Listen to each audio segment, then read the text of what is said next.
Hey guys, welcome back to the channel. You might have forgotten about the Blum Airdrop or maybe stopped mining, but recently they shared the latest update for their project. As you can see, yesterday they shared their roadmap on the official Telegram channel. They revealed their plans for the TGE tokenomics and more.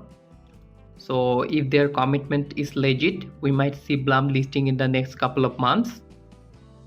But for that, you need to meet their eligible criteria to get the airdrop. If you want the latest crypto and airdrop updates, then you can join our Telegram channel. I'll provide the link in the description, so check it out. To be eligible for their airdrop, the first step is you must have around 100k Blum points. You can check this here.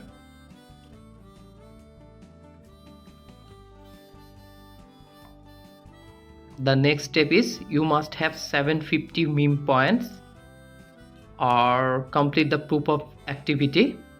I have already completed the activity, so it won't show on my account.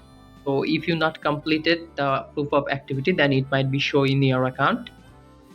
To complete that task, you will need to spend some ton, so you can do that if you want to get the airdrop. And the third step is you must have 2 referrals. If you don't have any, do it now. If you don't have the option, then you can create accounts for your family members and add them as referrals. So that's a quick update about the Blum airdrop. I will keep you updated over time, so you can join our Telegram channel where we share all the updates. And that's it for this video. If you found this helpful, hit the like button and don't forget to subscribe our channel. Thanks for watching. Goodbye.